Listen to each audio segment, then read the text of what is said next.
నమస్తే, welcome to lifeline. Osteoarthritis అలాగే rheumatoid arthritis కి డిఫరెన్స్ ఏంటి, ఇవి రావడానికి కారణాలేంటి, పరిష్కార మార్గాలు, అలాగే హోమియోలో దీనికి అందుబాటులో ఉన్నటువంటి ఆధునిక చికిత్సలు ఏంటి, ఈ విషయాలపై వివరించేందుకు మనతో పాటు స్టూడియోలో ఉన్నారు హోమియో కేర్ ఇంటర్నేషనల్ నుంచి డాక్టర్ కవిత గారు. దీనికి సంబంధించి మీకు ఎటువంటి సమస్యలున్నా 040666333733 నెంబర్స్కి కాల్ చేసి నేరుగా డాక్టర్ గారితో మాట్లాడి మీ సమస్యను ఎక్స్ప్లెయిన్ చేసి సొల్యూషన్ తెలుసుకోవచ్చు. నమస్తే డాక్టర్ గారు. నమస్తే. సో ఈ రెండింటికి డిఫరెన్స్ ఏంటి, రుమటైడ్ ఆర్థరైటిస్ అలాగే ఆస్టియో ఆర్థరైటిస్కి? ఓకే, సో ఆస్టియో ఆర్థరైటిస్ కానీ రుమటైడ్ కానీ తీసుకుంటే మనకు సర్వసాధారణంగా కనిపించే డిసీజెస్, బట్ ఏజ్ పరంగా వచ్చేది వేర్ అండ్ టేర్ జాయింట్స్కి వచ్చేది, బిగ్గర్ జాయింట్స్కి వచ్చేది ఆస్టియో ఆర్థరైటిస్. అంటే మేజర్గా మనకి డిజనరేటివ్ చేంజెస్ వల్ల, అంటే అరుగుదల సమస్య వల్ల, డ్యూ టు డెఫిషియన్సీ కావచ్చు, లేకపోతే ఓవర్ బర్డన్ వల్ల కావచ్చు, లేకపోతే over use of the joints వల్ల కూడా కావచ్చు. ఇండైరెక్ట్ కాజిటివ్ ఫ్యాక్టర్స్, వయసు పైబడిన కొద్దీ ప్రాబ్లమ్స్ వచ్చే ఛాన్సెస్ ఉంటాయి. కాల్షియం డెఫిషియన్సీ, థైరాయిడ్ లాంటి సమస్యలు ఉన్న వాళ్ళకి, ఒబెసిటీ వాళ్ళకి లాంటి సమస్యలు వస్తుంటాయి. సింగిల్ జాయింట్ ఎఫెక్ట్ అయ్యే ఛాన్సెస్ ఉంటాయి. అది కూడా వెయిట్ బేరింగ్ జాయింట్స్ ఏది, మెడ కానీ, నడుము కానీ, మోకాళ్ళు కానీ, హిప్ జాయింట్ కానీ సింగిల్ జాయింట్ ఎఫెక్ట్ అయ్యే ఛాన్సెస్ ఉంటుంది. దాని తర్వాత ఇంకొక నెక్స్ట్ జాయింట్ కొన్ని మంత్స్ తర్వాత ఓవర్ బర్డన్ అవ్వడం వల్ల అది కూడా ఎఫెక్ట్ అయ్యే ఛాన్సెస్ ఉంటుంది. ఇది ఆస్టియో ఆర్థరైటిస్ కిందికి వస్తూ ఉంటుంది. సో కార్టిలేజ్ అరుగుదల వల్ల అని అంటూ ఉంటాం. సో రుమటైడ్ ఆర్థరైటిస్ అంటే ఒక కీలవాతం అంటాం దీన్ని, ఒక ఆటో ఇమ్యూన్ డిజార్డర్. ఇది మల్టిపుల్ జాయింట్స్ సడన్గా అటాక్ అయ్యే ఛాన్సెస్ ఉంటుంది, ఇర్రెస్పెక్టివ్ ఆఫ్ ఏజ్. ఇది చిన్నపిల్లలు గమనించవచ్చు, పెద్దవాళ్ళు కూడా గమనించవచ్చు. అండ్ పాలీ ఆర్థరైటిస్ అంటూ ఉంటాం. Either sero positive or sero negative poly arthritis. కానీ అన్ని కీలు ఎఫెక్ట్ అవుతుంటాయి, వెయిట్ బేరింగ్ అని కాదు, చిన్న కీలు పెద్ద కీలు ప్రతి ఒక్కటి. And symmetrical, left effect the right side compulsory with in few డేస్లో ఎఫెక్ట్ అయ్యే ఛాన్సెస్ ఉంటాయి. సిమెట్రికల్ కండిషన్స్ ఉంటుంటాయి. At the same time arthritis అంటే ఇన్ జనరల్గా మనకు జాయింట్స్ వరకు ఎఫెక్ట్ అవుతుంది అనుకుంటాం, but in case of rheumatoid arthritis not even joints, internal ఆర్గాన్స్కు డ్యామేజ్ చేసే అవకాశాలు ఎక్కువ ఉంటాయి. సో బాడీ డ్యామేజ్ ఎక్కువ ఉండడం, రుమటైడ్ నాడుల్ ఫార్మేషన్ అవ్వడం, ఇంటర్నల్ ఆర్గాన్స్ అంటే కార్డియాక్ ప్రాబ్లమ్స్ రావడం, లివర్ డ్యామేజ్ అవ్వడం, అండ్ స్కిన్ రిలేటెడ్ ప్రాబ్లమ్ రావడం, ఐ రిలేటెడ్ ప్రాబ్లమ్స్ రావడం. ఒక ఆటోఇమ్యూన్ డిజార్డర్ కాబట్టి మనకు ఫర్టిలిటీ ఎఫెక్ట్ అయ్యేంత వరకు కూడా మనకి ఇది తీసుకెళ్లే అవకాశాలు ఎక్కువగా ఉంటూ ఉంటాయి. అంటే ప్రాబ్లమ్ డిజీజ్ ప్రోగ్రెస్ అవుతున్న కొద్దీ ఇప్పుడు ఏజ్ ప్రకారం, ఇప్పుడు చిన్నపిల్లలు వచ్చింది అనుకోండి, సివియర్ కాల్షియం డెఫిషియన్సీ వచ్చి ఇన్ ఫ్యూచర్ వాళ్ళకు RA along with osteoarthritis కూడా ఉండే అవకాశాలు కూడా ఉంటాయి. ఎందుకంటే ఎరోజన్ స్టార్ట్ అవడం, deficiency of the calcium and iron పెరిగిపోయే ఛాన్సెస్ ఉండడం వల్ల వాళ్ళకి ఆస్టియో ఆర్థరైటిస్ ఫ్యూచర్లో కూడా రావచ్చు, వల్నరబుల్ కండిషన్ అయ్యే ఛాన్సెస్ ఉంటాయి. In case of middle age గ్రూప్లో వస్తే కనుక ఇందాక నేను చెప్పినట్టు ఆర్గాన్ డ్యామేజ్ అవ్వడం, డిఫార్మిటీస్ ఎక్కువగా ఏర్పడడం, డైలీ మనం రెగ్యులర్ యాక్టివిటీ కూడా చేసుకోలేనంత సమయం, అంటే బాటిల్ మూత తీయలేకపోవడం, మినిమం డ్రెస్సింగ్ చేసుకోలేకపోవడం, డిఫార్మిటీస్ ఏర్పడిన తర్వాత మనం ఏమి చేయలేము, నాట్ ఈవెన్ సర్జరీ కూడా మనకు డిఫార్మిటీస్ ఏం కరెక్షన్ చేయలేదు. At the same time I infections ఎక్కువగా రావడం, డ్రైనెస్ ఆఫ్ ద ఐ వచ్చే ఛాన్స్ ఎక్కువ ఉంటాయి. అండ్ చిన్నపిల్లలు ఎక్కువ స్కిన్ పింకిష్ ర్యాషెస్తో రావడం ఉండడం, and internal liver and cardiac problem ఉండడం, అండ్ 20 to 30 years ఏజ్ గ్రూప్లో మనకి ఇర్రెగ్యులర్ పీరియడ్స్ రావడం, ఫర్టిలిటీ ఎఫెక్ట్ అయ్యే ఛాన్సెస్ కూడా ఉంటాయి. సో సెల్ఫ్ డిస్ట్రక్షన్ ప్రాసెస్ కాబట్టి. So damage to the body కనుక తీసుకుంటే రెండిట్లో మనకు స్టిఫ్నెస్ రావడం, రేటివ్ యాక్టివిటీస్ చేయలేకపోతూ ఉంటాం, but slow poison is osteo arthritis. గ్రాడ్యువల్గా డిజీజ్ ప్రోగ్రెస్ అవుతూ ఉంటుంది, బట్ ఇనీషియల్గా దాని మేనేజ్మెంట్ పార్ట్ కరెక్ట్ కనుక తీసుకుంటే మనకు కరెక్షన్ అయ్యే ఛాన్సెస్ ఉంటాయి. But in case of RA అయితే కనుక అన్ని జాయింట్స్ ఎఫెక్ట్ అయితే సడన్లీ ఎఫెక్ట్ అవుతుంటే డ్యామేజ్ పార్ట్ ఎక్కువ ఉంటుంది, అండ్ ఫాస్ట్ ప్రోగ్రెస్ అయ్యే డిజీజెస్ ఎక్కువ ఉంటాయి. వీటిలో ఎక్కువ మనకు స్టిరాయిడ్ యూసేజ్ వల్ల కూడా, అంటే ఈ ప్రాబ్లంకి అది పెయిన్ కిల్లర్ వేస్తే తగ్గుతుంది, జస్ట్ ఎస్టిటీ కానీ అలాంటి సమస్య వచ్చే అవకాశాలు ఉంటాయి. But in case of RA అయితే డైరెక్ట్ స్టిరాయిడ్ యూసేజ్ కాబట్టి, సో అన్లెస్ అంటే అవి యూస్ చేసినా కూడా కంట్రోల్ కాకపోవడం, డిసీజ్ ప్రోగ్రెస్ వల్ల ఇబ్బందులు వస్తూ ఉంటాయి, అండ్ మెడిసిన్ యూసేజ్ వల్ల కూడా ఇబ్బందులు గురే అవకాశాలు ఎక్కువ ఉంటాయి. ఫర్దర్ హార్మోనల్ ఇంబ్యాలెన్స్, థైరాయిడ్ కానీ ఈ డయాబెటీస్ కానీ వచ్చే పాసిబిలిటీస్, మెడిసిన్ ఇండ్యూస్డ్ వచ్చే ఛాన్సెస్ కూడా ఉంటాయండి. ఓకేనండి, ఒక కాలర్ సిద్ధంగా ఉన్నారు, చూద్దాం. ప్రకాశం జిల్లా నుంచి ఆదినారాయణ గారు. నమస్తే ఆదినారాయణ గారు. హలో, చెప్పండి సార్. చెప్పండి ఆదినారాయణ గారు. నమస్తే. నమస్తే సార్, చెప్పండి. అమ్మా, ఇప్పుడు మోకాళ్ళ దగ్గర ఏదో నొప్పి అంటా ఉన్నాడు. ఓకే, అది చూపిస్తే ఎన్ని ఎక్స్రేలు తీసినా కూడా ఏం డబ్బులు, ఒక ఏళ్ళు కాడ మోకాళ్ళు అదేదో ఇదేంటి, ఎంత ఎక్స్రేలు తీసినా కూడా ఏమీ లేదు అంటా ఉన్నాడు. ఓకే, అది మామూలుగా ఏదైనా కూడా దాంట్లో ఏమీ లేదంటే భయంకరంగా నొప్పి వస్తా ఉంది. వాపేమని ఉందా సార్? వాపేం లేదు. రెండు మోకాలు ఉన్నాయా, ఒకటే మోకాలు ఉందా? ఒక మోకాలు సైడ్ లోపల నొప్పి వస్తా ఉంది అంతే. ఓకే, కింద పడ్డం కానీ దెబ్బ తగలడం కానీ ఏమైనా జరిగిందా? ఏళ్ళు అంటే ఒక స్విమ్మింగ్ పూల్ ఏదో పొడుచుకున్నది అన్నట్టు ఏం లేదు. ఓకే, సో ఎక్స్టర్నల్ ఏం చెప్పండి. ఆర్థరైటిస్ అంటే ఏంటి అనే విషయం ఏదో చెప్పండి. ఓకే, యాక్చువల్ ఏంటి అంటే మీ వయసు ఎంత అండి? ఆయనకు 18. ఓకే, సో స్వెల్లింగ్ లేదంటున్నారు 2 words, అది ఆస్టియో ఆర్థరైటిస్ కిందికి వచ్చే పాసిబిలిటీస్ ఎక్కువ ఉంటాయి. Over strain of the joints వల్ల కానీ, over usage of the joints వల్ల కానీ, over burden of the joints వల్ల కూడా మనకు వచ్చే ఛాన్సెస్ ఉంటాయి. వెయిట్ బేరింగ్ జాయింట్స్లో మనకు నీ జాయింట్ నీ మీద ఎక్కువ భారం పడే అవకాశం ఉంటుంది కాబట్టి సింగిల్ జాయింట్ ఎఫెక్ట్ అయ్యే ఛాన్సెస్ ఉంటాయి. ఇనీషియల్గా ఉంటే ఎర్లీ డిజనరేటివ్ చేంజెస్ అని అంటూ ఉంటారు, లేకపోతే ఎక్స్రేలో మ్యాక్సిమం ఏమీ కనిపించదు. బట్ గ్రేడ్ 1, 2, 3, 4 అని స్టేజ్ వైజ్ ఉండే అవకాశాలు ఉంటాయి. ఇనిషియల్ స్టేజ్ ఉంటే కనుక మనకి ఎక్స్రేలో కూడా మ్యాక్సిమం ఏమీ ఉండదు. బట్ టెండినైటిస్ లాంటి సమస్య ఉండడం వల్ల కూడా మామూలుగా కాళ్ళు సరిగా నిలబడలేకపోవడం, ఎక్కువ దూరం నడవలేకపోవడం అనే డిసీజ్ ప్రోగ్రెస్ అయ్యే అవకాశాలు ఎక్కువగా ఉంటాయి సార్. దాంతోపాటు ఏంటంటే కొంతమంది స్వెల్లింగ్తో ఇన్ఫెక్టివ్ ఆర్థరైటిస్ అంటూ ఉంటాం, వాటి కూడా సివియర్గా పెయిన్ వచ్చే ఛాన్సెస్ ఉంటాయి. కొంతమంది ఎక్స్రే తీసుకుంటే కానీ క్రిస్టల్స్ కనిపించే ఛాన్సెస్ ఉంటుంది. యూరిక్ యాసిడ్ లెవెల్స్ ఎక్కువ అవ్వడం వల్ల కూడా గౌటీ ఆర్థరైటిస్, అది కూడా మనకు బొటనవేలే కాకుండా నీ జాయింట్ కూడా ఎఫెక్ట్ అయ్యే ఛాన్సెస్ ఉంటాయి. బట్ యాజ్ సచ్ ఎక్స్రేలో ఏమీ లేదంటున్నారు. మేబీ స్ప్రెయిన్ వల్ల కూడా రావచ్చు. సాఫ్ట్ టిష్యూ అంటే మనకి ఎక్స్రేలో కనిపించేది ఏంది, బోనీ డ్యామేజ్ ఏమైనా ఉంటే కనుక కనిపించే అవకాశం ఉంటాయి. బట్ వేరే సాఫ్ట్ టిష్యూస్ కార్టిలేజ్ కానివ్వండి, టెండాన్ కానివ్వండి, మజిల్ స్ప్రెయిన్ కానివ్వండి మనకి ఎక్స్రేలో కనిపించదు. బట్ సిమ్టమ్ పేషెంట్ అయితే ఫీల్ అవుతూ ఉంటాడు. అలాంటి సమస్య ఏదైనా ఉండొచ్చు సార్. దాని దగ్గరకు మనం ట్రీట్మెంట్గా తీసుకుంటూ దాన్ని ఓవర్ బర్డెన్ చేయకుండా సో కొద్ది కేరింగ్ తీసుకుంటే సప్లిమెంటేషన్ కాల్షియం వైజ్ కనుక తీసుకుంటే హోమియో చికిత్సలో మీకు ది బెస్ట్ ఉందండి. అది ఓఏగా టర్న్ కాకుండా కూడా కరెక్షన్ అయ్యే ఛాన్సెస్ ఉంటాయండి. ఓకే డాక్టర్, సోరియాటిక్ ఆర్థరైటిస్ అంటే ఏంటి, ఇది రావడానికి కారణాలు ఏంటి? ఎస్, సోరియాటిక్ ఆర్థరైటిస్ అంటూ ఉంటే మనకి ప్రీవియస్ హిస్టరీ ఆఫ్ సోరియాసిస్ ఉండే అవకాశాలు ఎక్కువ ఉంటాయి. స్కిన్ రిలేటెడ్ ప్రాబ్లమ్స్ మామూలుగా దాని డిఫరెంట్ టైప్స్ ఉంటాయి. తలలో సోరియాసిస్ రావచ్చు, స్కాల్ప్ సోరియాసిస్ అంటూ ఉంటాం. జస్ట్ డాండ్రఫ్ లాగానే మనకు బయటపడే ఛాన్సెస్ ఉంటాయి. అండ్ బాడీ పైన కనుక వస్తే కనుక గట్టెట్ వెరైటీ అండ్ ఎరిథ్రోడర్మిక్ సోరియాసిస్ అంటూ ఉంటాం. So depending upon more than 50 to 60% of surface area of the skin కనుక ఎఫెక్ట్ అయితే అప్పుడు వాళ్ళకి ఆర్థరైటిస్ వచ్చే ఛాన్స్ ఎక్కువగా ఉంటాయి. ఎందుకు, basic functioning of the skin మనం తీసుకుంటే ఏంటి, కాల్షియం అంటే వైటమిన్ డి అబ్జార్ప్షన్, ఇండైరెక్ట్గా మనకు బాడీ వైటమిన్ డి అబ్జార్ప్షన్ చేసుకుంటేనే కాల్షియం అనేది అసిమిలేషన్ అయ్యే ఛాన్స్ ఎక్కువ ఉంటాయి. సో ఆ విధంగా ప్రోగ్రెస్ అవుతున్న కొద్ది వైటమిన్ డెఫిషియన్సీ బాడీలో మనకు ఆర్థరైటిస్ వచ్చే ఛాన్సెస్ ఉంటాయి. So out of 10 people 1 compulsory మనకు సోరియాటిక్ ఆర్థరైటిస్ గురయ్యే ఛాన్సెస్ ఉంటాయి. క్రానిక్ డిజీజ్గా దానికి సరిగా విధానంలో ట్రీట్ చేయకుండా లేకపోతే దాని కాంప్లికేషన్ విధానంలో వచ్చే ఛాన్సెస్ ఉంటాయి. సో సోరియాటిక్ నాడ్ అంటే డిజిటల్ ఇంటర్ఫాలెంజల్ జాయింట్స్ ఎఫెక్ట్ అవ్వడం, సాసేజ్ షేప్ నెయిల్స్ రావడం అండ్ నెయిల్స్ పైన పిట్టింగ్ ఉండే అవకాశాలు ఎక్కువగా ఉంటుంటాయి. వీటి కూడా డిఫార్మిటీస్ కష్టం.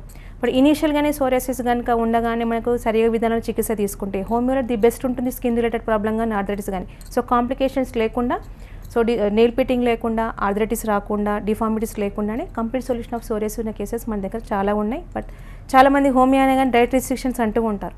But no, depending upon their disease మనం ఆ డైట్ మేనేజ్మెంట్ పార్ట్ అని చెప్పడం అనేది జరుగుతుంది. అదర్వైజ్ మన మెడిసిన్కి ఎలాంటి రెస్ట్రిక్షన్ లేదండి. ఓకే, ఈ మధ్యకాలంలో గౌట్ గురించి కూడా వింటున్నాం కదా, సో దీంట్లో సూడో గౌట్ అంటే ఏంటి? ఓకే, సో మనం చాలా గౌట్ వింటూ ఉన్నాం. సో సిమిలర్గా ఏంటంటే కంప్లీట్ గౌట్ కనుక తీసుకుంటే మనకు స్వెల్లింగ్ రావడం, యూరిక్ యాసిడ్ లెవెల్ పెరిగే ఛాన్సెస్ ఎక్కువగా ఉంటుంటాయి.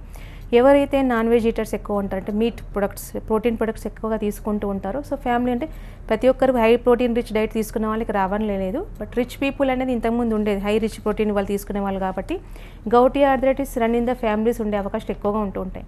హై రిచ్ ప్రోటీన్ ఏదో వెజ్ అయినా నాన్ వెజ్ అయినా మ్యాక్సిమం నాన్ వెజ్ ఎక్కువ ఉంటుంది కాబట్టి నాన్ వెజ్ ఈటర్స్లో ఎక్కువగా అయ్యే ఛాన్సెస్ ఉంటాయి. సో సింగిల్ జాయింట్ అంటే మ్యాక్సిమం అది బిగ్ టోకి ఎఫెక్ట్ అయ్యే ఛాన్సెస్, సివియర్గా రూబర్ అంటారు, రెడ్నెస్, స్వెల్లింగ్ రావడం, సివియర్గా పెయిన్ రావడం ఉండే అవకాశాలు ఎక్కువ ఉంటాయి.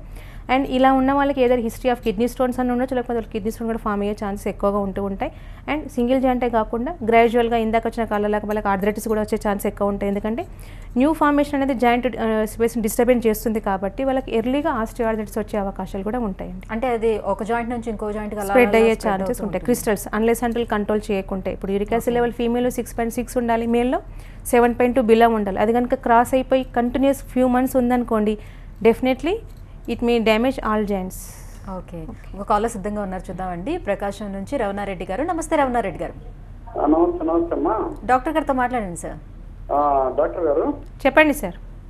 మరి కాళ్ళు అనేది కిందకి బండి మీద యాలేస్తే మాత్రం భయంకరంగా 2 వాస్తా ఉన్నాయి. ఓకే, అది వాపులు మళ్ళా సాయంత్రం పడుకుంటే రెస్ట్ అయ్యి మళ్ళీ తగ్గిపోతా ఉన్నాయి. ఓకే, అది మళ్ళా ఉదయం ఏదైనా బండి మీద పోయినా నిలబడలేకపోతుంది, నిలబడితే వాపులు వస్తున్నాయి, కిందకి యాలేస్తే వాపులు వస్తున్నాయి. ఓకే, అది ఒక కాల్లో మాత్రం రాడ్లు ఉన్నాయి, ఒక కాల్లో రాడ్లు ఏమి లేవు. ఎందుకు వాపులు వస్తున్నాయి, అన్ని ఇంత లోతుకు ఇదైపోతా ఉన్నాయి బాగా వాపులు. ఓకే, మన వీన్స్ ప్రామినెంట్ ఉన్నాయా సార్? అక్కడ నరాలు ఏమైనా ప్రామినెంట్ గమనిస్తున్నారా మీరు? నరాలేమే నొప్పులు బాగా, అన్ని బాడీ వెయిట్ భయంకరంగా 108. ఎస్, మీ వెయిట్ ఎంత అండి? 108. ఎస్, అది 2 hours మ్యాక్సిమం. పోస్చరల్ కనుక స్వెల్లింగ్ కనుక ఎక్కువ ఉంటే, వెరికోజ్ వీన్స్ ఉండడం వల్ల, ఎక్కువగా మనకి హ్యాంగింగ్ డౌన్ ఉండడం వల్ల, కంటిన్యూ నిలబడి వర్క్ చేసే వాళ్ళకి మనకి ఎక్కువ స్వెల్లింగ్ ఇన్ ద జాయింట్స్ ఉంటుంది. 2 hours వెరికోజ్ టర్న్ అయ్యే అవకాశాలు ఉంటాయి. అది ఒబెసిటీ ఉన్న వాళ్ళకి కానివ్వండి, లేకపోతే కంటిన్యూస్ నిలబడి వర్క్ చేసే వాళ్ళకి ఇది ఎక్కువగా వచ్చే ఛాన్సెస్ ఉంటాయి. అండ్ సిట్టింగ్ వర్క్ ఎక్కువ ఉన్న వాళ్ళకి వీళ్ళకి నథింగ్ బట్ మన వెరికోసిటీ ఆఫ్ ద పైల్స్ రూపంలో రావడం వచ్చే ఛాన్సెస్ ఉంటాయి సార్. మీరు చేయాల్సింది ఏంటంటే స్టాకింగ్స్ లాంటిది యూస్ చేయాలంటే, సో పడుకున్నప్పుడు కాళ్ళ కింద పిల్లోస్ వేసుకొని పడుకోవడం. ఎట్ ద సేమ్ టైం మనకు స్టాకింగ్స్ యూస్ చేయడం వల్ల ఏమవుతుందంటే సపోర్ట్ ఆఫ్ ద వీన్స్ ఉండి వీన్స్ వాల్స్ యొక్క డ్యామేజ్ కాకుండా ఓవరాల్గా stagnant of the impure blood అనేది ఆగిపోవడం ఉంటుంది. దానివల్ల పెయిన్ ఆటోమేటిక్ రిలీఫ్ అయ్యే ఛాన్సెస్ ఉంటాయి. బట్ మీరు చెప్పిన విధానం అంటే ఆల్మోస్ట్ యూఆర్ 108 kgs కాబట్టి ఇప్పుడు మీ ట్రీట్మెంట్ ఏ విధంగా ఇవ్వాలి, హోమియోపతిక్ ది బెస్ట్ ఉన్నాయి. ఒకటేసారి మీకు 2 విధాలుగా ట్రీట్మెంట్ తీసుకోవచ్చు. అంటే ట్రిగ్గరింగ్ ఫ్యాక్టర్ రిమూవల్ అంటే వెయిట్ రిడక్షన్ మెడిసిన్ తీసుకుంటూ కూడా ఫర్దర్ మనకి వెరికోస్ అల్సర్ ఫార్మేషన్ కాకుండా, వాపులు తగ్గిపోవడం, ప్రామినెంట్ లేకుండా, వీన్స్లో ఉన్న వాల్వ్స్ అనేది అంటే నార్మల్గా స్టెమినా పెరిగిపోయి స్టాగ్నెన్సీ తగ్గిపోయే ఛాన్సెస్ ఉంటాయండి. కాకపోతే as soon as Doppler vein ఒకటి టెస్ట్ చేయించుకొని రండి. డీప్ వీనస్ థ్రాంబోసిస్ ఏమైనా ఉన్నా లేదా ఒకసారి చూడండి. వీళ్ళకి సివియర్గా పెయిన్ వచ్చే ఛాన్సెస్ ఎక్కువగా ఉంటాయి. కాబట్టి ఇనీషియల్గానే తీసుకుంటే క్లాటింగ్ ఉండకుండా, అల్సర్ ఫార్మేషన్ లేకుండా, వాపు లేకుండా, దురద లేకుండానే టోటల్ ఆ జాగ్రత్తలు పాటించుకుంటే హోమియో చికిత్స వాడితే మీకు రిడక్షన్ ఆఫ్ వెయిట్ ఉంటుందంటే ట్రిగ్గరింగ్ ఫ్యాక్టర్ తగ్గిపోయే అవకాశాలు ఉంటాయి. అండ్ మెయిన్ రీజన్ ఉన్న ప్రాబ్లం కూడా రెక్టిఫై అయ్యే అవకాశాలు ఉంటాయండి. ఓకే డాక్టర్, యాంకిలోజింగ్ స్పాండిలైసిస్ అంటే ఏంటి? ఓకే, సో నార్మల్గా ఆర్థరైటిస్ విధానంలో మనకు నవేడేస్ చాలా కామన్గా గమనిస్తున్నాం. ఇర్రెస్పెక్టివ్ ఏజ్ ఇది కూడా 20 టీనేజర్స్లో కూడా ఎక్కువ గమనిస్తున్నాం. సో HLA-B27 పాజిటివ్ వచ్చే అవకాశాలు ఎక్కువ ఉంటాయి. ఇది one type of autoimmune. So total spine effect అయ్యే ఛాన్సెస్ ఉంటాయి. అంటే అరుగుదలలో చాలా రకాలు ఉంటాయి. Lumber spondylosis, nothing but cervical spondylosis నార్మల్గా ఉండొచ్చు, డ్యూ టు కాల్షియం డెఫిషియన్సీ వల్ల రావచ్చు, వైటమిన్ డెఫిషియన్సీ వల్ల రావచ్చు. But whereas in HLA-B27 positive కేసెస్లో ఏంటి అంటే టోటల్గా డిస్క్ స్పేస్ అనేది డ్యామేజ్ అవ్వడం, టోటల్గా డిస్క్ అనేది మొత్తం డ్యామేజ్ అయ్యే ఛాన్సెస్ ఉంటుంది. కాబట్టి బాంబూస్ లైక్ స్పైన్ అంటే మధ్యలో గ్యాప్ లేకుండా బోన్ అని చెప్పేసి కంప్లీట్గా యారో లైక్ బోన్ అయ్యే ఛాన్సెస్ ఎక్కువగా ఉంటూ ఉంటాయి. డిజీజ్ ఫాస్ట్గా ప్రోగ్రెస్ అయ్యే ఛాన్సెస్ ఉంటాయి. కంపేర్ టు అదర్ డిజీజ్లో మనకి ఇలాంటి ఆటోఇమ్యూన్ డిజార్డర్లో యాంక్లోజింగ్ స్పాండిలోసిస్కి కొద్ది సివియర్ వెరైటీ ఉంటుంది. But scope with homeopathy the best. ఎందుకంటే హోమియోపతి పనిచేసేది ఆటోఇమ్యూన్ డిజార్డర్కి RA కానివ్వండి, SLA ఆర్థరైటిస్ కానివ్వండి, యాంక్లోజింగ్ స్పాండిలోసిస్ లాంటివి వాటికి స్కోప్ బెస్ట్ ఎందుకుంటే స్టెరాయిడ్ యూసేజ్ లేకుండానే ఫస్ట్ థింగ్ డిసీజ్ ప్రోగ్రెస్ కాకుండా ఆగుతుంది. అంటే సిమ్టమాటిక్ రిలీఫ్ కంటే ఎక్కువ అంటే రోగాన్ని ముదరకుండా ఫస్ట్ చేస్తుంది. కాబట్టి డ్యామేజ్ పార్ట్ కరెక్షన్ అయ్యే ఛాన్సెస్ ఉంటాయి. దెన్ ఎర్లీ ఏజ్ కనుక అంటే ఫీమేల్ కనుక 45 బిలో, మేల్ 55 ఏజ్ బిలో కనుక వస్తే ఇట్ విల్ రీజనరేట్ అగైన్. ఆ డిస్క్ అనేది రీజనరేట్ అయిపోయి కంప్లీట్ ఫ్లెక్సిబిలిటీ అనేది పెరిగే అవకాశాలు ఎక్కువ ఉంటాయి. టోటల్ బెండ్ అనేసి పై నార్మల్ అయిన కేసెస్ కూడా ఉన్నాయి. But when they are coming to us అనేది వెరీ మచ్ ఇంపార్టెంట్. ఆల్రెడీ 10 ఏళ్ళు బయట వాడినాం, స్టెరాయిడ్ యూసేజ్ ఉంది, కంప్లీట్ బెండ్ అంటే management part certain extent pain relief అయ్యి బెటర్ అయ్యే ఛాన్సెస్ ఉంటాయి. బట్ ఎవరైతే ఇనీషియల్గా 3 to 4 years అప్పుడు తొందరగా వచ్చినారనుకోండి టోటల్ స్పైన్ నార్మల్గా అయిపోయి నార్మల్ యాక్టివిటీస్ వెళ్ళిన కేసెస్ మన దగ్గర చాలా ఉన్నాయండి. ఓకే, ఈ మధ్యకాలంలో ఇంకొంతమంది దగ్గర వింటూ ఉన్నాం ఈ జాయింట్స్ మధ్యలో ఎయిర్ ఫామ్ అయిపోతుంది అని. సో దానివల్ల కూడా మొత్తం వాప్ అంతా వచ్చి వాళ్ళు పెయిన్ ఎక్కువగా ఉండటం, నడవలేకపోవడం ఇదంతా జరుగుతుంది. ఇది ఏ రకమైనటువంటివి అదంటే? యాక్చువల్గా దట్ ఈస్ జాయింట్స్ మధ్యలో ఎయిర్ ఫామ్ అయ్యడం అనేది that is not correct. But joint మధ్యలో స్పేస్ రావడం అనేది ఉంటుంది. అంటే స్పాండిలోలిసిస్ కానివ్వండి, లేకపోతే మధ్యలో ఈ అబ్నార్మాలిటీ ఇన్ఫెక్టివ్ ఆర్థరైటిస్ ఉంటుంది, ఫ్లూయిడ్ ఫార్మేషన్ ఉంటుంది తప్ప gases formation rare. Fluid formation వల్ల ఇన్ఫెక్టివ్ ఆర్థరైటిస్ ఉన్నాయి, ఇన్ఫ్లమేటరీ ఆర్థరైటిస్ ఉన్నాయి, ఇలాంటి సమస్య వచ్చే ఛాన్సెస్ ఎక్కువగా ఉంటుందండి. ఓకే, సో ఇవన్నీ రాకుండా ఉండడానికి ఎటువంటి ఆహార నియమాలు ఎలాంటివి పాటించాలంటారు? ఓకే, సో ఫ్యాక్టర్స్ కనుక తీసుకుంటే మనకి ఆస్టియోఆర్థరైటిస్ బేసిక్ రీజన్ ఏంది? 1 is obesity, second is sedentary activity, third is calcium and vitamin deficiency. అది పేషెంట్ చేతిలో ఉండే అవకాశాలు ఎక్కువగా ఉంటాయి. సో ఈవెన్ దో ట్రీట్మెంట్ వాళ్ళు స్టార్ట్ చేసినా కూడా సో వెయిట్ గెయినింగ్ కాకుండా ఉండడానికి అంటే చాలామంది కోరిలేషన్ ఉంటుంది. ఒబెసిటీ ఉన్న వాళ్ళకి ఆర్థరైటిస్ రావడం, వాకింగ్ చేయమని డాక్టర్ చెప్తారు కానీ నొప్పులు పెరుగుతున్నాయని చెప్తూ ఉంటారు. సో వెయిట్ తగ్గితే పెయిన్స్ తగ్గితే వెయిట్ అంటే వాకింగ్ చేస్తేనే వెయిట్ తగ్గే ఛాన్సెస్ ఉంటాయి. సో గ్రేడ్ 1, 2 వాళ్ళకి సజెషన్ అంటే గ్రేడ్ 4 వాళ్ళకైతే కంపల్సరీ మేము సజెషన్ చేయం వాకింగ్ చేయమని. ఎట్ ద సేమ్ టైం లావుగా ఉన్న వాళ్ళకు కూడా సజెషన్ చేయం, ఎందుకంటే కంప్లీట్గా ఓవర్ బర్డన్ అయ్యే ఛాన్సెస్ ఉంటుంది కాబట్టి. సో మజిల్ స్ట్రెంథనింగ్ ఎక్సర్సైజ్ చేస్తూ జాయింట్ స్ట్రాంగ్గా ఎక్సర్సైజ్ కనుక చేస్తూ ఉండి వాళ్ళకు బెనిఫిట్ పొందే అవకాశాలు ఉంటాయి. బట్ పెయిన్ తగ్గిన తర్వాత వెయిట్ రిడక్షన్ మెడిసిన్ కూడా ఇవ్వడం అనేది జరుగుతుంది. గ్రాడ్యువల్గా సర్టన్ ఎక్స్టెంట్ వెయిట్ రిడక్షన్ అయ్యే ఛాన్సెస్ ఉంటాయి. ట్రిగ్గరింగ్ ఫ్యాక్టర్ ఉండకపోవడం వల్ల మళ్ళీ ప్రాబ్లం రిపీట్ అయ్యే పాసిబిలిటీ తగ్గే అవకాశాలు ఎక్కువగా ఉంటాయి. In case of calcium deficiency and vitamin D deficiency ఉన్న వాళ్ళకి సప్లిమెంటేషన్ ఉన్న తీసుకోవాల్సింది తప్పదు. సో మెడిసిన్స్ వాడినా కూడా బాడీలో డెఫిషియన్సీ ఉందనుకోండి ఫాస్ట్గా రికవర్ అవ్వడం కష్టం. బట్ నవేడేస్ స్కూల్ గోయింగ్ చిల్డ్రన్లో కూడా ఆర్థరైటిస్ రావడానికి రీజన్ మెయిన్ థింగ్ అదే, థైరాయిడ్ ప్రాబ్లం రావడం కానీ కాల్షియం డెఫిషియన్సీ, వైటమిన్ డెఫిషియన్సీ. కాబట్టి త్వరగా చెకప్ చేయించి దాని తగ్గట్టు కనుక మనకు మెడిసిన్ ఇవ్వడం జరిగి సప్లిమెంటేషన్ అవసరం ఉంటే కనుక తీసుకుంటే కనుక మెడిసిన్స్ వాడితే ఫాస్ట్గా రికవర్ అయ్యే ఛాన్సెస్ ఉంటాయి. And sedentary activities major impact of osteoarthritis. కాబట్టి ఫిజికల్ యాక్టివిటీ అనేది పెంచుకొని అంటే మానసిక ఆందోళన తగ్గించుకుంటూ అంటే శారీరక శ్రమ కనుక చేసి మోడరేట్ ఎక్సర్సైజ్ కనుక ఇనీషియల్గానే కనుక స్టార్ట్ చేస్తే ఎర్లీ స్టేజెస్ ఆఫ్ ఆర్థరైటిస్ మనకు వితౌట్ మెడిసిన్ కరెక్షన్ అయ్యే ఛాన్సెస్ ఉంటాయి. బట్ ఆ స్టేజ్లో మనకి అంత ఉండదు కాబట్టి సో పెథలాజికల్ కండిషన్స్ కనుక డెవలప్ అయింది, ఇప్పుడు గ్రేడ్ 1, 2, 3, 4 వెళ్ళింది అనుకోండి, కంపల్సరీ మెడిసిన్ సపోర్ట్ తీసుకున్నా కూడా మోడరేట్ ఎక్సర్సైజ్ చేస్తే కనుక ఫాస్ట్గా రికవరీ అయ్యే ఛాన్సెస్ ఉంటాయండి. ఎట్ ద సేమ్ టైం కింద కూర్చోవడం, బరువులు మోయడం లాంటిది సడన్ మూమెంట్స్ ఇవ్వడం అనేది కంప్లీట్గా అవాయిడ్ చేయాల్సిన అవకాశాలు ఉంటాయి. ఓకే, నెక్స్ట్ కాలర్ చూద్దామండి. హైదరాబాద్ నుంచి వెంకటరమణ గారు. నమస్తే వెంకటరమణ గారు. Hello hello madam, good evening madam. చెప్పండి సార్. మేడం అది మా వైఫ్ కి యాక్చువల్ గా కాళ్ళు ప్రాబ్లం మేడం, మొత్తం పైనుంచి రైట్ సైడ్. ఓకే, కవిత మేడం గారితో మాట్లాడాలి. నేనే మాట్లాడుతున్నాను, చెప్పండి సార్. మేడం రైట్ సైడ్ అంతా కింద నుంచి పై వరకు ఈ మెడ వరకు ఆమెకి కాళ్ళు మొత్తం గుంజుతుంది మేడం. అప్పుడు ఆమెకి ఓకే పెయిన్స్ వస్తుంది. యాక్చువల్ గా ఎమికల్ స్పెషలిస్ట్ దగ్గరికి వెళ్ళాము. అయితే అతను అది ఎక్స్రే అంతా తీశాడు, ఏం నార్మల్ వచ్చింది మేడం, ఏం ప్రాబ్లం లేదు. ఓకే, అయితే విజయథెరపీ చేపించాము. అంటే విజయథెరపీ వల్ల కూడా ఏం రెక్టిఫై లేదు మేడం. యాక్చువల్ గా అది ఎందువల్ల ఏంటి కారణం, మనకి యాక్చువల్ గా ఏమైతుంది అంటే మొత్తము ఈ రైట్ సైడ్ అంతా ఇక్కడ పైన మన జస్ట్ కింద నుంచి మొత్తం అంతా గుంజుతుంది, ఎక్కువ కింద వరకు మొత్తం అంతా ఈ ముడుకు పైనుంచి మొత్తం అంతా రైట్ సైడ్ అది మొత్తం నొప్పి పెయిన్స్ లాగా ఉంటుంది మేడం. ఓకే, అంటే వెయిట్ లాస్ కానీ మజిల్ వీక్నెస్ కానీ ఏమైనా ఉంటుందండి? అంటే యాక్చువల్ గా ఏంటంటే కొద్దిగా వర్క్ అనేది కొంచెం ఇంట్లో వర్క్, యాక్చువల్ గా హౌస్ వైఫే, ఇంట్లో వరకు కొద్దిగా ఎక్కువగా కొద్దిగా బరువులు ఇట్లాంటివని మోయడం ఉంది. ఎస్, తన వయసు ఎంత అండి? వయసు యాక్చువల్ గా 28, 29, 30 వరకు ఉంటుంది మేడం. వెయిట్ ఎంత ఉంటారండి, బరువు ఎంత ఉంటారు? ఆమె 60 ఉన్నారు మేడం, 55. ఓకే, మెడ నొప్పి కానీ నడుము నొప్పి కానీ ఏమైనా ఇనిషియల్ గా స్టార్ట్ అయిందా? నడుము నొప్పి వస్తుంటది మేడం. మెడ నొప్పులు అయితే ఏం లేవు. యాక్చువల్ గా కింద నుంచి పై వరకు అన్న రైట్ హ్యాండ్ మొత్తం రైట్ లెగ్ అంటును. ఎస్ ఎస్, తనకి ఉన్నది ప్రాబ్లం అనేది cervical spondylosis and lumbar spondylosis అండి. ఎక్స్రేలో మనకి ఓన్లీ జాయింట్ స్పేస్ మాత్రమే గమనిస్తుంది, ఎర్లీ స్టేజెస్ అనే ఉంటుంది. డిస్క్ సమస్యల వల్ల ఏమవుతుంది అంటే డిస్క్ బల్జ్ అంటే డీజనరేటివ్ చేంజెస్ అవ్వడం వల్ల ఏమవుతుంది, అరుగుదల వల్ల అక్కడ ఉన్న నర్వ్ రూట్ కంప్రెషన్ అవుతుంది. సో తనకు రైట్ సైడ్ కంప్రెషన్ అయింది కాబట్టి రైట్ సైడ్ హ్యాండ్ రావడం అంటే లాగడం, తిమ్మిరి రావడం, మజిల్ గ్రిప్ లేకపోవడం, వసులను పట్టుకోలేకపోవడం, కింద పాడేయడం ఉండే అవకాశాలు ఉంటాయి. అండ్ రైట్ లెగ్ కాబట్టి రైట్ సైడ్ సయాటిక్ అంటాం దాన్ని. సో సయాటిక్ నరం అక్కడ లుంబార్ రీజియన్లో మనకి డివైడ్ అయిపోయి ఉంటుంది కాబట్టి అక్కడ డిస్క్ బల్జ్ అయిపోయి దాన్ని కంప్రెషన్ చేయడం వల్ల ఏమవుతుందంటే కుడికాలు లాగడం, తిమ్మిరి రావడం, ఒక హాఫ్ అన్ అవర్ నిలబడలేకపోవడం, కింద కూర్చుంటే పైకి లేకపోవడం, మెట్లెక్కలేకపోవడం, అరికాల మంటలు, తిమ్మిర్లు రావడం కూడా అయ్యే ఛాన్సెస్ ఉంటాయి. తనకున్న సమస్య అదండి. సో ఏజ్ పరంగా వయసు పరంగా అయితే నో ప్రాబ్లం. ఇప్పుడు హోమియో చికిత్స ఇప్పుడు తనకు కనుక స్టార్ట్ చేస్తే మీకు స్కోప్ ఎట్లుంటుందంటే 28 ఇయర్స్ ఏజ్ అంటున్నారు కాబట్టి ఆ అరుగుదలను కంప్లీట్గా సొల్యూషన్ వచ్చే అవకాశాలు ఉంటాయి. అంటే మెడ కానివ్వండి, మల్టిపుల్ ప్లేసెస్ అయినా సరే, నడుము 2-3 ప్లేసెస్ అయినా సరే, ఓవరాల్గా డీజనరేషన్ అయ్యింది, రీజనరేషన్ అంటే కంప్లీట్గా మళ్ళీ ఉత్పత్తి అయ్యే ఛాన్సెస్ ఉంటుంది. నరువు మీద స్ట్రెస్ తగ్గిపోయే అవకాశాలు, లాగడం తగ్గిపోవడం, తిమ్మిరి తగ్గిపోవడం, మంటలు తగ్గిపోవడం, తన నార్మల్ యాక్టివిటీస్కి వెళ్ళే అవకాశాలు ఎక్కువగా ఉంటాయి.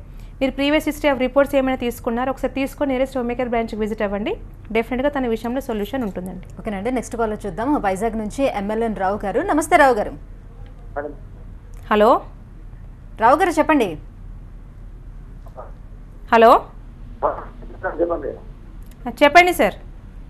ఏం లేదండి, మేడం ఉంది కదండి, మేడం కొంచెం ఇది మా భుజం నుంచి భుజం యాక్చువల్గా నేను బాగానే ఉంటుంది. మన వీక్లీ 1-2 టైమ్స్ ప్లేయింగ్ కార్డ్స్ ఆడుతూ ఉంటాం సరదాగా మేము. ప్లేయింగ్ కార్డ్స్ ఆడినప్పుడు ఎక్కువ సేపు వాడతాం అన్నమాట, ఒక 5 hours 6 hours వాడతాం అన్నమాట, 7 hours. ఆడినప్పుడు ఏంటంటే ఈ అలా ప్రయత్నంగా అలాగా పట్టేస్తుంది అన్నమాట భుజం, అది మేడం. ఆ తర్వాత మళ్ళీ ఆ మనిషి అనుకోండి అలా మళ్ళీ ఫ్రీ అయిపోతుంది. అప్పుడు మీకు కార్డ్స్ లాగుతాం కదండి, చేస్తారు ఇలాగా. ఒక ప్లేయింగ్ కార్డ్స్ అన్నప్పుడు కార్డ్ ఒక రైట్ హ్యాండ్ తో లాగుతాం కదా, ప్లేయింగ్ కార్డ్ ప్యాకెట్ ఆడతాం కదా మేడం. ఈ కార్డ్ ఇలా లాగడం వల్ల ఎక్కువ అవుతాడడం వల్ల ఈ మేడం ఉంది కదండి, మేడం మీద నుంచి పొద్దువంతా ఎక్కువ పట్టేస్తుంది అది. ఓకే, సర్వైకల్ స్పాండిలోసిస్ సార్, అది ఇనిషియల్ స్టేజే ఉంది.